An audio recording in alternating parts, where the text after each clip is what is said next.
Hi and welcome to ESP training. This part is called Opening the Call, and this is the second part of this series. My name is Jonathan Sorum, and I've been selling Google Apps to most of Northern Europe since 2010, but I also covered other regions like Middle East and Africa. I've also done a lot of training with our sales teams here at Google and also with our business partners. If you want to reach out to me, the best way is either to connect with me on Google+, Twitter, or LinkedIn.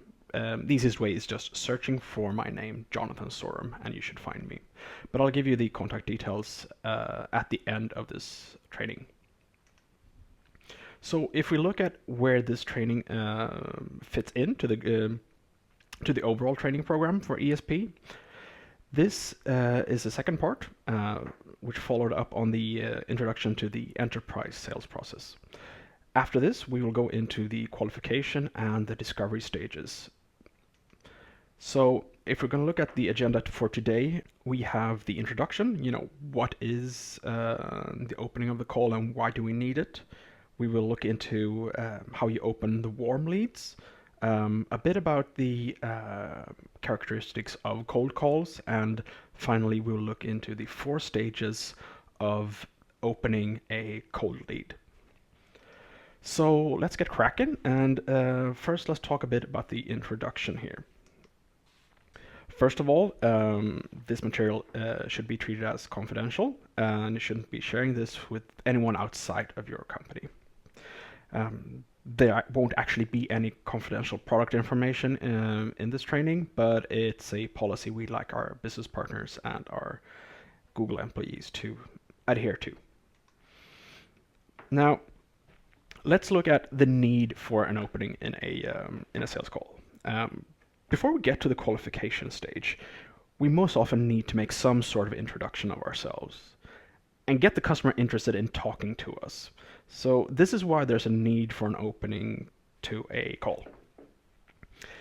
At one end of the spectrum, you have your current customers with whom you have a great working relationship. With these, you probably don't need a great introduction since you're leveraging your current relationship. Well, at the other end of the spectrum, you have the prospecting calls, or so-called cold calls, where you have no relationship whatsoever with the company or the person.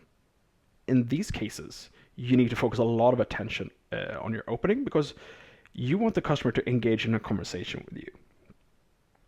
Now, when you make the first call to a customer, it's important to distinguish its source. If a customer has reached out to you, asking to be contacted, such as via your website or something similar, or if he or she has already been prospected, then your first call is a bit warmer and you know a few things. You know that the customer has some degree of interest in talking to you. Now, it's a completely different situation if you're making the first cold call to the customer. So, first of all, let's look at warm leads and how you open these. When you have a lead that has been qualified by someone else, such as a DMR team, and DMR stands for Demand Management Resource, and these are often outsourced to a department outside the sales team or outside the company altogether. So it's a third party doing this. In these cases, you don't need to sell the call to them in the same way as a cold call, simply because this work has already been done by whoever made the initial prospecting or the initial cold call. And the same principle applies to web leads or similar, what we call reactive leads, since the customer has already indicated that they have some sort of interest in talking to you, and they have done that by filling out a form or something similar. A bit about assumptions. Don't assume that the information is correct. The important thing is that you don't take any information you are given for granted. Whatever is written down in the lead description, this has to be verified by you.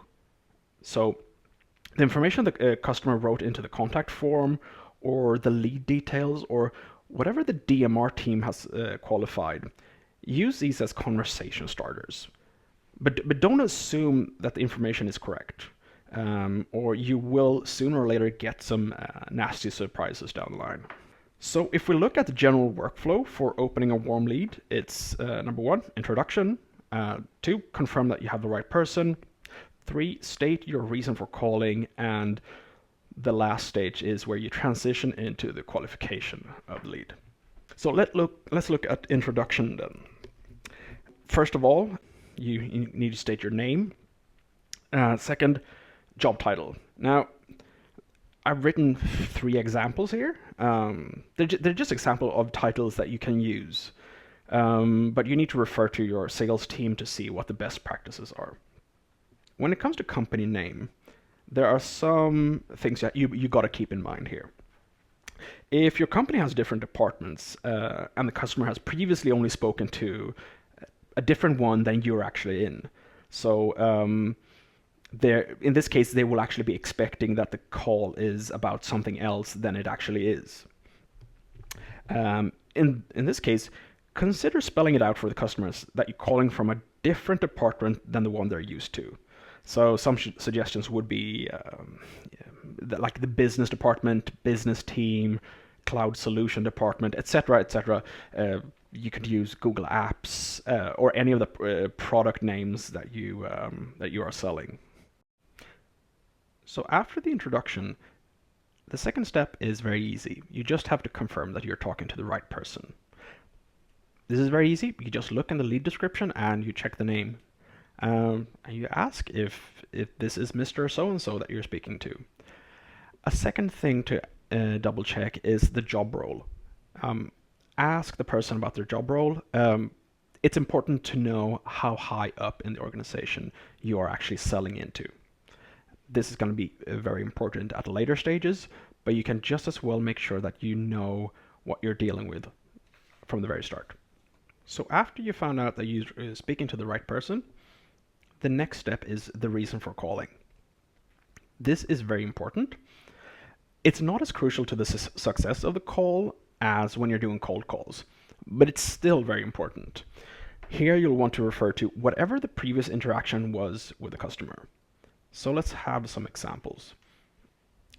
If you're looking at a web lead, then you can say, I'm calling you because you contacted us at the sales team via our website. Or you could be saying, I'm calling you because you requested to be contacted by the sales team when you filled out the contact form on the website. Very, very straightforward. Now, if you look at similar examples, but for DMR leads, and remember, DMR leads are those leads that have already been qualified by someone else, usually a third party that you've outsourced to, a lead generation team. Now, in those examples, you can actually say something along these lines. Example number 1, you've previously spoken to one of my colleagues regarding our email and collaboration solutions for businesses. And the two of you booked this appointment for us to talk. Then you refer to the person who actually made the first call and date that call was made, if possible, if you have that information. The second example is, my colleague who you've recently spoken to asked me to reach out to you since you were interested in hearing more about how our solutions could help your business when it comes to email, communication, and collaboration. So all in all, what we're doing here is we're just reminding the customer of why we're calling them, and so we can get them to quickly get into the game, so to speak. The last stage of this is the transition into qualification. You start the qualification with whatever information that you have at hand about the customer in place. So if it is a web lead, then look at what they filled out and start from there. So they may have put in a special request that there's something they want to know more about. Now, if it's a DMR lead, you read the lead description and you take the most important information and you re-qualify it. And this is really important because we can't take anything for granted. Everything has to be rechecked again. And the best way with DMR leads is to use whatever has been written down as important issues to the company and talking about them again. Now, if you take a look at 2 examples of this, it could sound something similar like this. Number 1, my colleague informed me that the most important issue for you to address is X. Can you tell me a bit more about this? Or it can sound something like, from my colleague, I've understood that feature X is most interesting to you. Can you tell me a bit more why this is relevant to you and how your company does business? So you're taking whatever has been written down either by the customer or the DMR team, and you use that to start the conversation. Now let's spend a couple of minutes talking about cold calling and why it's important to sales reps. Now I'm including this section since it will always be important for a sales rep to be able to do his own prospecting calls and his own cold calling.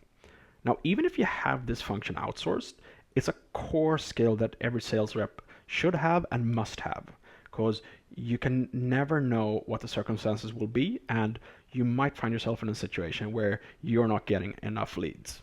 So in that case, you have to be able to rely on yourself. So the following information applies to the first call that is made to the customer, and it has to be unsolicited.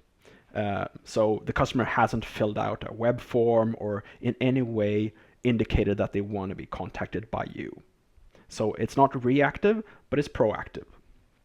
So in the following parts of this training, we're going to assume that this is a first call to a customer and he or she has not requested to be contacted.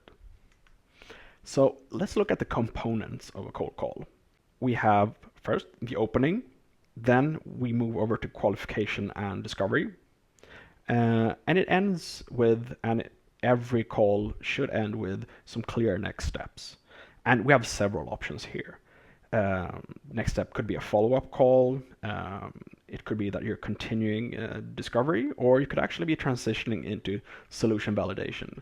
And all of these will be discussed more in depth at the future training parts.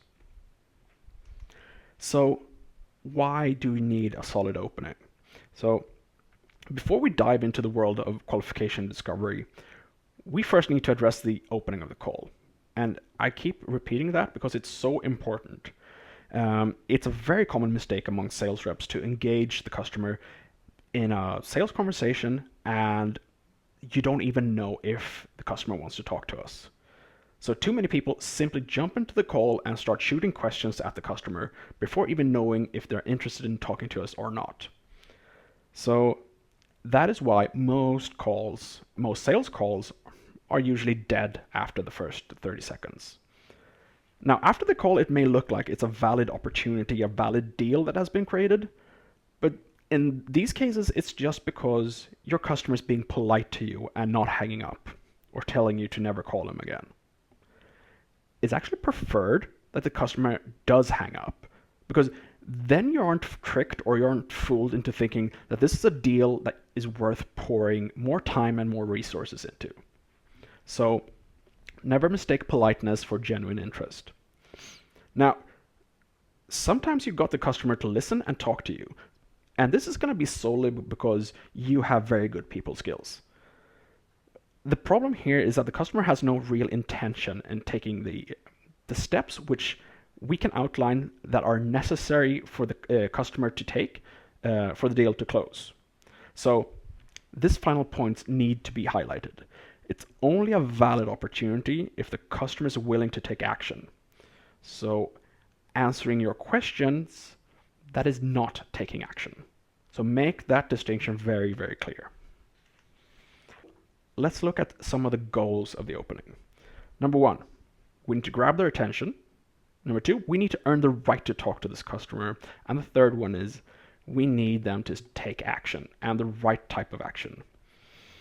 So look at the first one then, grabbing their attention.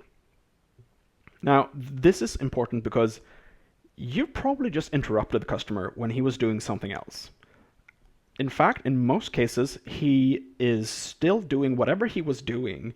Like he's still writing that email or reading the email, or he's actually doing whatever he was doing when you called him. He's still going to be doing that until you give him a reason to stop. So that is why we have to break their concentration on whatever it is they're doing so they pay attention to us. Point two, earn your right to talk to the customer. Why? Because this is unsolicited. The customer didn't ask for this call. We have to prove to them that there's some value in it for them by talking to us and answering our questions. That by doing so, they will actually get something out of it. And it has to be both on a company level, that the person you're talking to realizes this could actually be very useful to our company. But it also has to be useful to him or her as a person. So keep that in mind. Always assume that there are two questions that are constantly on the customer's mind when you're talking to him or her. Number one, what's in it for me? And so what? Assume that this is what they're thinking, and you won't be very far off track. Now, failing to address these two questions, that will get you into a conversation where they're merely listening to you. They're not participating. So this is what subconsciously goes on in the background in the customer's mind. So if you're not showing that you can address his business issues, there is no reason for him to talk to you, and there's certainly no reason for him to engage with you. 3, getting the customer to take action. So it's not enough that the customer is okay with answering your questions. That can be, attributed to you and your good questioning technique or your people skills. If you're nice and friendly and you sound like you have some authority, you might sway the customer into actually answering questions that he didn't intend to actually answer. It's not enough that he's okay with answering your questions. He has to be open to actually taking some necessary steps and necessary actions on his own end. So if we're thinking along the lines of the whole sales cycle, qualification, discovery, solution, validation, and close, there are several things that must happen on the customer side as well as our side. So I'm going to give you an example. We provide the customer with some reference material. Let's say it's about security, cost, and maybe some other benefits. Now, if we make the efforts in actually, finding the right information and sending it to him, we need to make sure that he takes the appropriate actions on his end so that the deal can move forwards through the ESP sales cycle. Now we've actually come to the 4 stages of the cold opening.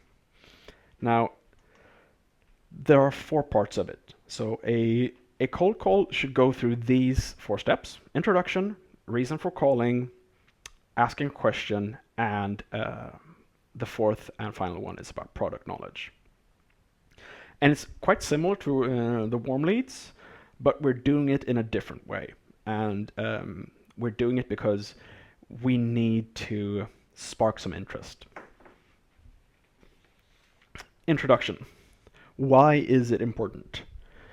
It is more important than we usually think. Because remember this, the customer doesn't know us, he hasn't requested this call, and he has really no information to go by because he doesn't know you.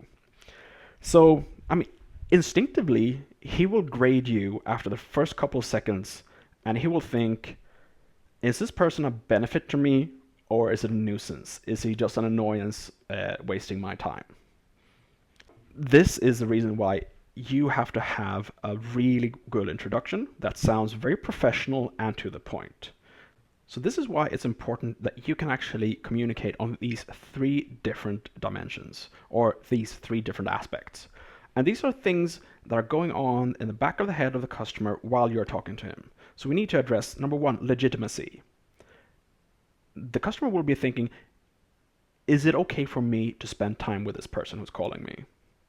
Number 2, authority. Does this person know what he's talking about? Can his knowledge and expertise actually help me? And number 3, expectations. I'm a busy person. How long is this going to take? And what is this all about anyway? Very important here in the introduction, especially when it's an ice cold, unsolicited call. Don't ask any questions. Why? You still haven't given them enough information. And what I mean by that is they don't know what the call is about yet, because they've just picked up the phone and you haven't really said anything to them yet. If you ask them a question at this stage, any question actually, that will put them on defensive. So we first want to get them to lower their guard and relax them a bit more before we ask them any questions. So assume that you're talking to the right person and keep doing so until you've been proven wrong. Don't ask them what their name is, don't ask them what their job role is, and don't ask things like who the IT manager is. Don't ask them anything. If you start asking questions straight away, as soon as they pick up and you've said your name, you've lost credibility. Go along every call as if you're talking to the right person. So if you actually aren't talking to the right person, they'll very quickly inform you and point you in the right direction. If that should happen, that they're pointing you to another person, you can use this opportunity before hanging up. That ask a few questions about the person you're going to be calling soon. If they've identified, let's say it's the IT manager they've told you to call. Ask a few questions about this person. What is important to him? What does he focus on? Get just tiny bits of information. Stay formal and professional. So your tone of voice is very important. So by using the right kind of voice and the choice of words that you actually use, you can come across as someone that has potential value to the customer, and you can do this very quickly. If done right, your voice will actually capture the purpose of the call. So find a tone and an approach that has to sound authentic. You have to come across as someone who knows what they're talking about and has some industry knowledge. It's very hard to describe what you actually need to be doing, but I think it comes a lot with the experience. The customer has to instinctively realize, aha, this is someone who actually knows what they're talking about. He's probably an expert in his field. You will learn a lot from your calls. So be very observant. And after every call, think about number one, how you address the customer. And number two, what was the response to that when you were addressing him? Now, pretty soon, you should be figuring out, okay, what works, what doesn't work. Now, if a specific introduction lets you, keep on talking to the customer, then by all means stick to this. But also be aware of the nature of the call. Is the customer open and is he engaging in the sense that he is not just answering questions, but he seems to be opening up and asking questions in return? Does he seem interested in knowing more about our products and about improving the way they work? Or is he more hesitant? Or is he not saying that much? With that I mean, are you doing all the talking? In those cases, it might be that you have a friendly and approachable introduction. But it's not a professional introduction, and you're not presenting enough possible benefits to the customer. So you're not throwing out enough hooks, so to speak, that catches their interest. So let's look at the introduction, what you should include. So your name is self-explanatory. Now, when it comes to company and department, experiment with different ways of presenting this. I would say don't include the job title. That just complicates things in the beginning because in most cases they won't know you and they won't know your company. So what role you have within that company is not really of their interest. So the main thing we're trying to do here is we're trying to get the customer to realize that this will be very, very relevant to his business. So try different variations, but my recommendation is keep the job title out of it. Now I want to make a special note about gatekeepers, because when you're calling into small companies, it may not be an issue, but as soon as you start calling into larger companies, you're likely to run into either a receptionist or a switchboard. Now, I know most salespeople, they develop a skill for getting past these. But the really, really good ones, they actually develop a skill to not only get past them, but to use these moments as an opportunity to get some good information that they can use in the introduction they're going to be making to their person they're trying to reach. So there are many strategies when dealing with gatekeepers. These are just some examples of them. Try them out, experiment with others until you find a couple of them that actually work well for you and in your region that you're selling to. So here are some examples. Number one, don't introduce yourself. Just ask for the person's name. Use the full name and don't use Mr. or Miss. It has to sound like you've spoken to them before. So just ask for the name. And you might add what department they're working in if you have that information. Now, if they ask you who is calling, you could just sound surprised and say, "Oh, this is Mr. So-and-so calling from," and then your company. Don't over-explain why you're calling. Just say that you need to talk to this person, and be short and to the point. If the receptionist asks you what the nature of the call is, there are a couple of different options depending on if you have a customer relationship with them before or not. Because that might be the case that your company has a relationship to this customer, but it's not from your department. So in Google's sense, it might be that they are an AdWords customer, but not a Google Enterprise customer.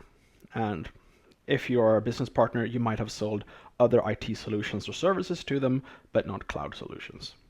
So if they're a current customer, you can tell the receptionist or the switchboard that it's about new services that have become available to them. And since they're already a customer, the person you're going to talk to needs to know about these. And there are many different variations of this. Now, if you don't have a customer relationship with them, use the reason for calling, which we're going to go through in the next section. Or you could try just saying that it's important or it's an IT-related matter. The less you say and the less you over-explain things, the more it sounds like you have a legitimate reason and they're more likely to put you through. So it has to sound like it's a very normal thing. Basically, it has to sound like you've called and spoken to this person several times before. So now we're going to go into the reason for calling. I want to have a minute or two in speaking about the phrase itself, reason for calling. It is the most important part of the opening. It's also the part that you can modify the most. So that's where there's most room for improvement. So I would recommend that you do a lot of A/B testing, so to speak, where you try one strategy for a day, and the next day you try something else. If we look at the importance of the reason for calling, we can't underestimate it. Because up until this point, the customer is still unsure about why you're calling. So we need to ease his mind, and the first thing to do is to use the actual phrase, the reason why I'm calling. So it's important that you actually get this phrase out straight out of the gate, so to speak, so the customer lowers his guard. Because what you're doing is you're actually addressing something that he's already subconsciously thinking about. Why are they calling me?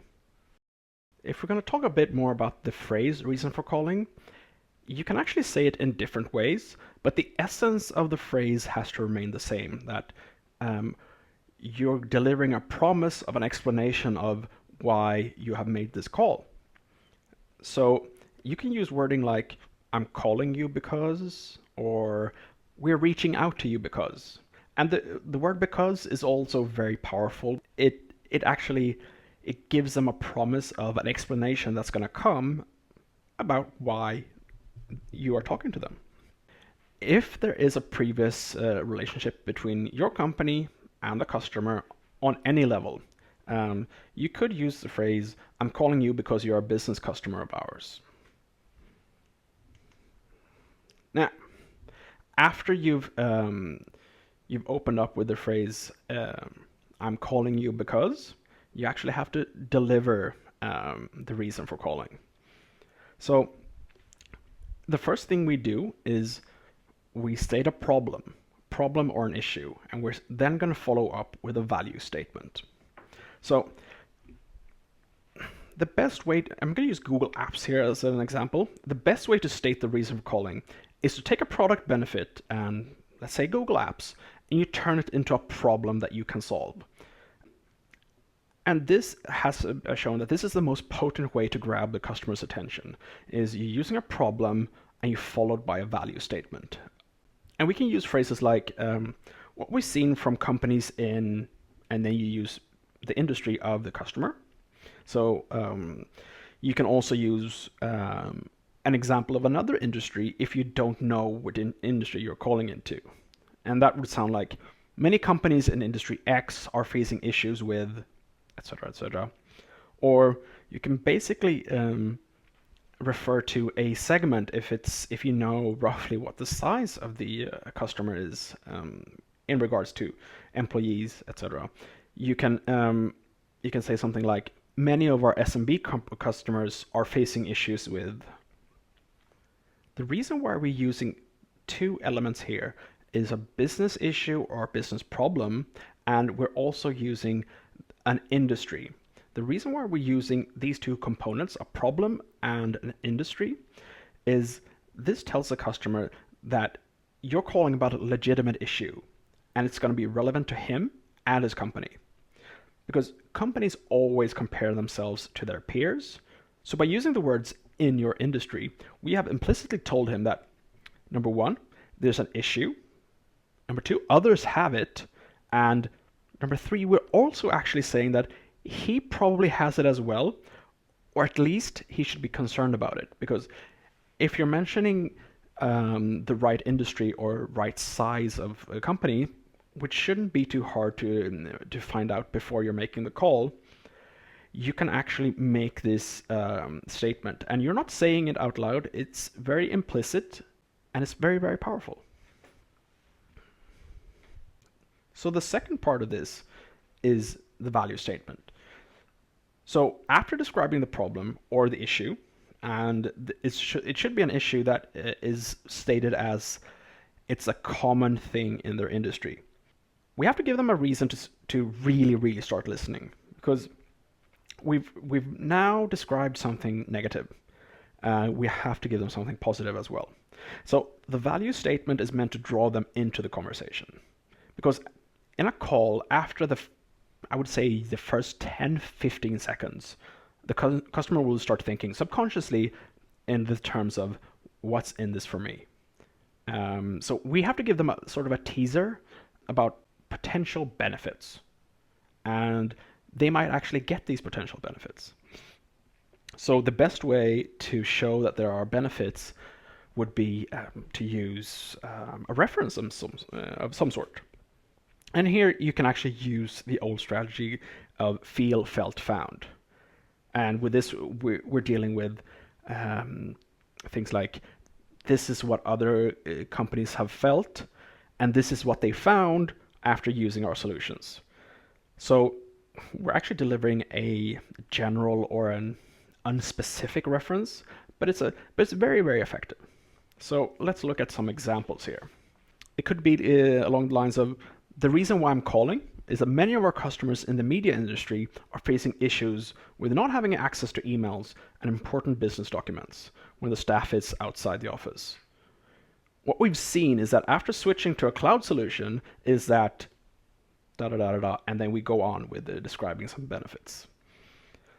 We could also be talking along the lines of, I'm calling you because we're reaching out to SMB companies in your region. Because we've been getting indications that many of these companies feel that they are not using IT in an efficient way, and they don't know where to start. But what they've found is after adopting a cloud-based solution, they can leverage IT benefits that were usually only available to large enterprises. As you can see from the previous examples, there are many different issues you could be using in the reason for calling. And depending on what product and service you're selling, there are going to be loads and loads of different issues. So the first thing that you absolutely need to have nailed down is you need to know your product and your services. Not only do you need to know their features and functionality, you need to know what common problems do they solve. Also, what benefits do companies get when switching over to it? Because we need to at least give a hint about these possible benefits at different stages of the call. So it can be anything. These issues and benefits can be anything from reliability, cost, mobile access. In the terms of Google Apps, it could be inbox size limits, upgrade costs. The list goes on and on and on. Now, when you go to the next section of the training, which is qualification and discovery, take an extra look at some of the high-level questions that we have there. And these can be used to formulate a problem and a value statement. So after you've done the next module of the training, go back to this part and do a refresher and see if you can't come up with a couple of really, really powerful opening statements. If you're not getting any success with the reason for calling that uses an industry as a reference, you could try this is a more direct approach, and you can see if it gets you any results. So I have two examples here. And the first one is, the reason why I'm calling is that we're reaching out to all SMB customers in the manufacturing industry to inform about our fantastic new email solution that we, together with Google, have made available to our business customers. And in this example, we are a business partner of Google, and this is how we're presenting it. The second example, the reason why I'm calling is that we are reaching out to our business customers to inform that we have a great new product that helps businesses improve the way they communicate and collaborate internally. The problem with this, and there is a problem with it, it doesn't have the answer to the question that the customer will be asking himself. So what? What's in it for me? Because if we don't have a common problem and the promise of a solution, we're just presenting a product. And generally, customers aren't interested in products. We are interested in our products. They generally aren't. Now, customers, they're interested in things that can make their life either easier or better for them as a person and their company. So now, be very careful if you go down this road when you're naming products very soon, because you're giving the customer an easy out. When I say an out, I mean you're giving them an exit, a way that they can end the call. Because when you're throwing out the products very early on in the call, they can say one of these two things, or many others. They can say, it's okay, we've already got a solution for our email and we're very happy with it.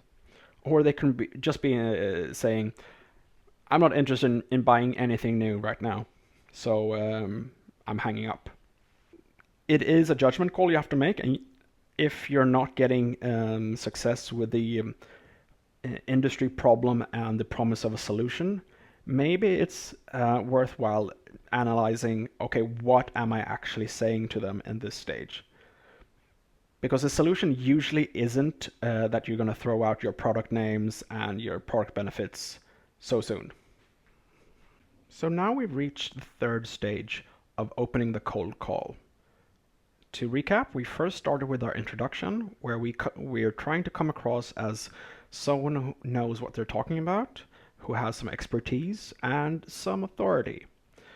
The second part was we were stating our reason for calling. So to get the customer to lower his guard a bit and pay some attention to us. And we did that by describing a common industry issue or an industry problem, and also the promise that we can solve this problem. Now, we're coming to the third part here. At this point in the opening, you've been doing the talking, up until this point. So if we've delivered the reason for calling properly, we have now gotten him to actually pay some attention to us. So it's time for us to engage him into the conversation, and we can't do that while we're talking. So it's time for the customer to talk now, and we need to ask him a question to draw him into the conversation. And we do that by relating to the industry problem. So the question you ask, it has to tie in with the common problem or the common issue that you just described in the reason for calling. So you do this by simply asking one of the following questions, or variations of it. Is this an issue that your company is facing? Is this something that you're concerned about? Or is this something that is relevant to your company? Now, in the early stages of the customer conversation, including the qualification and discovery stages we're going to go through in the next module, in the early stages, it's very important that you use open questions as much as possible, because we want to get the customer to talk as much as he or she possibly can. So we need to be aware of closed questions. And closed questions are questions that you can reply to with a yes, no, a number, or a figure. In general, any question that you can give a one-worded reply to, you can consider that to be a closed question. And these are not good. We should keep these ones to a minimum. And it's simply because they give so little information and they don't engage in a conversation. And we need to build rapport in the early stages of a cold call. And if you ask closed questions, they will give you simple 1 or 2 word answers, and it turns more into an interview-like scenario. Now, if you're observant, you'll see that the 3 questions that we have here, they're actually closed questions. So what we need to do, we need to modify these into a somewhat of an open or a semi-open question. And we can do that in 2 ways. The solution is either you add an open ending to the closed question, or you ask a completely different question. The thing we're trying to do is we're trying to relate to the problem that we've just described to the customer's own company. So let's change the 3 questions up a bit and make them better. You can do this by adding the ending to the question. And the ending is, or are there others? So if you take the examples that we had on the former slide, you can ask, is this an issue that your company is facing, or are there others? And the same with the second one. Is this something that you're concerned about, or are there others, or other things? Is this something that is relevant to your company, or are there others? Now, regarding this open ending to the question, there are many variations you can use. And the important thing about them is you don't want to limit the number of possible responses. And you would actually be limiting yourself if you don't add something to that to your question. Because if we simply ask the customer, do you have an issue with X? In this case, we're actually gambling on the fact that he has this specific issue in his company. What if X is not an issue to him? Or what if X is a minor issue and it's very small in comparison to issues Y and Z? So we can't be gambling here because we know very little or nothing about our customer. So the odds of our guess being correct, very, very, very bad. In essence, what you're going to be trying to ask a customer would be in some sense, is this an issue for you? Or do you have more pressing issues on your mind, like in the first example here? Or you can ask, are there more urgent matters that you want to address? Or and the third option is, are there other things you'd rather address in your company? We have the option of not asking a closed question and having an open ending to it. We could ask a fully open question. This has some issues, and I'm going to talk to them very shortly. So instead of using the closed question with the, so to say, door opener at the end, you can ask a fully open question. This would go along the lines of, in this case, we're assuming that you have just mentioned a common issue in their industry. Now, how does this relate to your company and the things that you are trying to achieve? Or the question could be, how does this relate to the issues that you see are most important to address in your company? When I said that I had issues with this approach, In fact, in an ideal world, this would be the only route that we would take. However, now we have to consider that we're roughly 30 seconds into our very first conversation that we've ever had with this person or this company.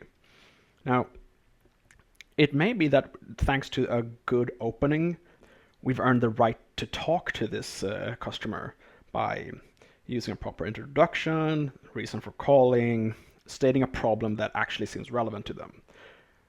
So we have probably earned the right to talk to them.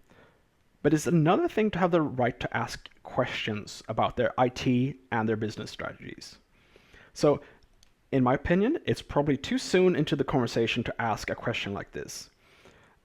I would recommend that you wait with these types of questions to the later stages, the qualification discovery phases, when you know that the person you're talking to has some interest in actually engaging in a proper business discussion with you. Now, with that said, feel free to experiment and use your gut instinct in your calls. Sometimes you'll get a feeling right at the very first seconds in the call that this person is very open and receptive. Then, you can give it a go. You can ask a very, very, in a business terms, intimate question like this, getting them to talk about what their goals are for their department and the business as a whole. Sometimes it will work.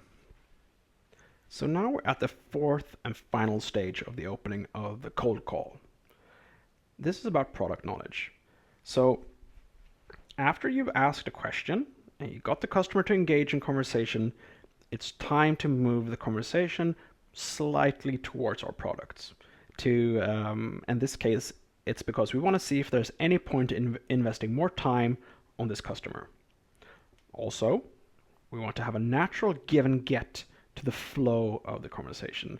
So we're trying to avoid the situation where we are just pumping the customer for information by asking question after question after question, because they will very, very soon pick up on this and they'll get the feeling that not that they're being used, but this conversation is not giving them anything. There's no benefit in this call to them. They're giving away information to someone else, in this case you, and they're not getting anything in return.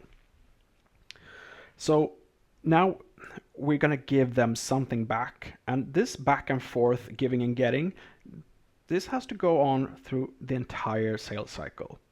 And it's good that we're teaching the customer this at the very first stage, so they know that we give them something, they give us something, and that's how we move the deal forwards. What we're doing now is we're trying to test if it's worth our time and the customer's time to continue investigating if a move to Google Apps, in this example, makes enough sense to the customer. So the first thing we do, we ask the customer if he knows about our products.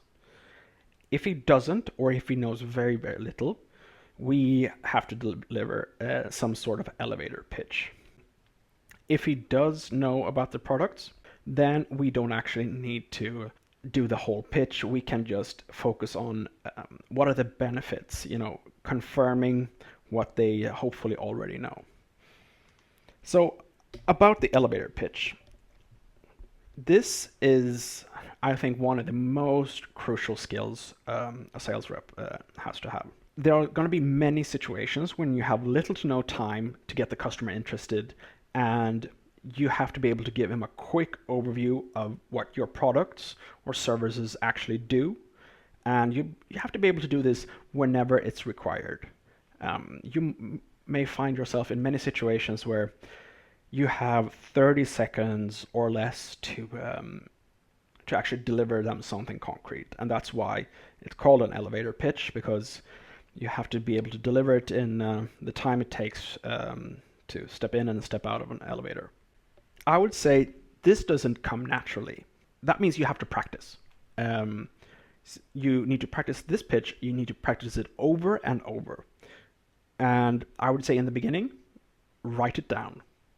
Write down exact word by word what it is that you would say. And you spend as much time as you need perfecting it and writing it over and over, and also practice delivering it to your colleagues.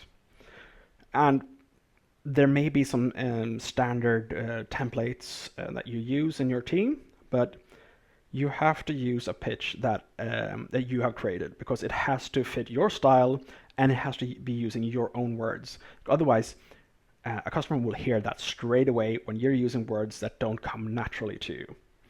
So I'm going to give a rough example, and this is just an outline of what it can sound like. It doesn't have anything to do with what should or shouldn't be included. I would begin here with asking the question to a customer, have you ever heard about Google Apps? No? Well, let me give you a quick overview of what it is and what it actually does. So Google Apps is an email and collaboration solution, and it's using your own business domain name, but it's hosted in Google's secure cloud. So it takes care of everything for you: email, personal calendar, team and shared calendars, document creation, mailing list, and much, much more. So there are 4 million businesses using it today, and we have thousands of businesses signing up each day to it. Some of the benefits of Google Apps would be you have a 25 gig inbox. No more inbox quota to worry about. You have built-in video conferencing, and you have that straight out of the browser. You have email, calendar, contacts, document editing, and you can do this from any device. If it's your desktop, your laptop, smartphone, iPad, or tablet.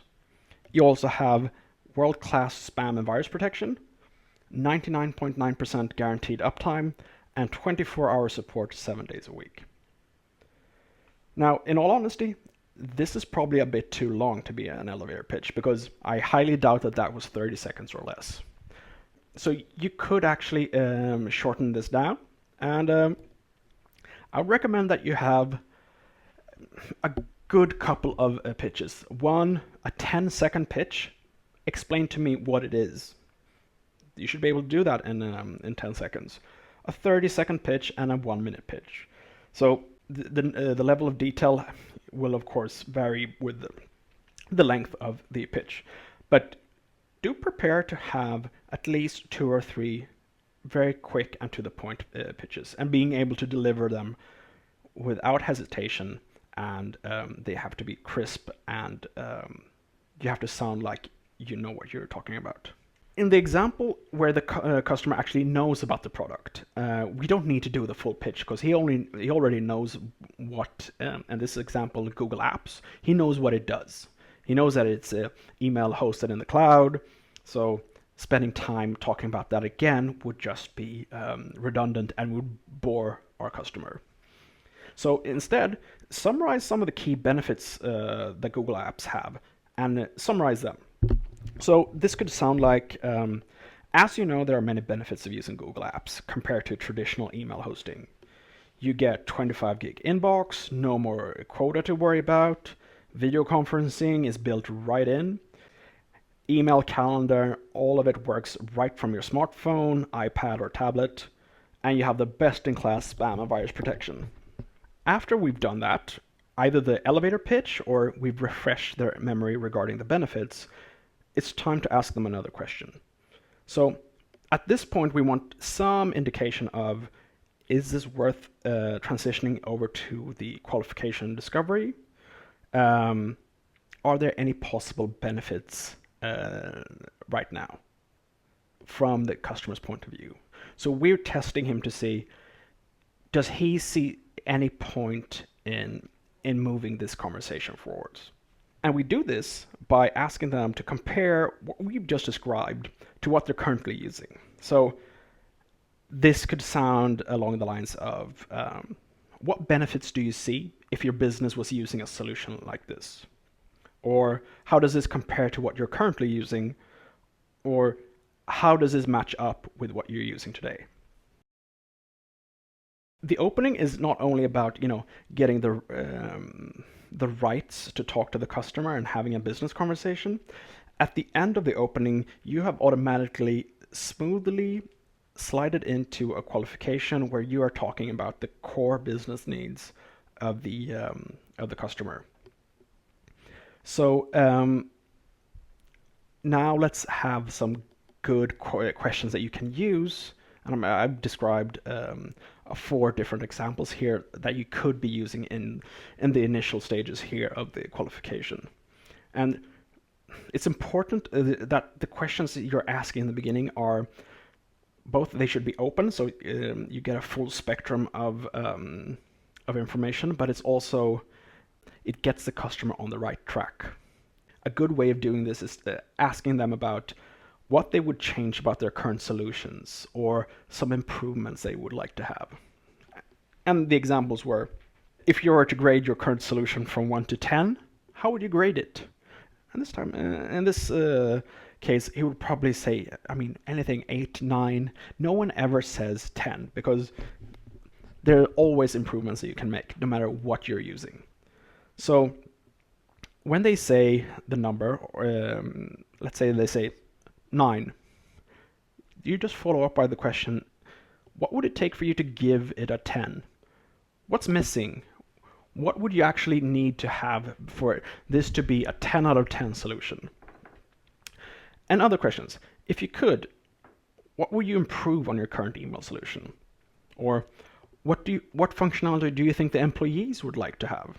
Because you have to make the distinction. You're talking to the IT department. He may have his needs, but he may be fine with the way it works.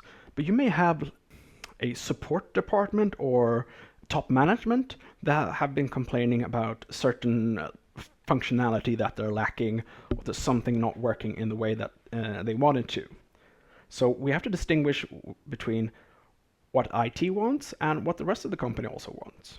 And the final question, what capabilities or features would you like to add?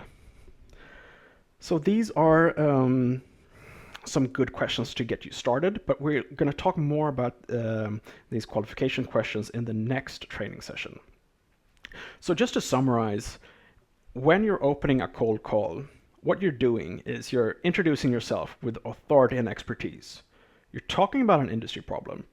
You're asking them a question about how this relates to the company, the company's issues, and what the company goals are. You're also talking to them about the possible benefits that they could be getting, and you're asking them to compare what they have now with a possible new solution that could give them benefits. And you've automatically transitioned into the qualification stage. So if you do this correctly, you've set yourself up for a really, really good customer conversation. So what's next? Next training module is going to be about qualification. I would advise you to, after you've done the next 2 modules, qualification and discovery, go back and rewatch this training module. As promised, here are my contact details. As I said before, the easiest way is to find me on Google+, LinkedIn, or Twitter. Just go in and search for my name, Jonathan Sorum, and you should find me. Or you can use the URLs here for LinkedIn and Twitter. And thank you very much for paying attention, and stay tuned for the next training session.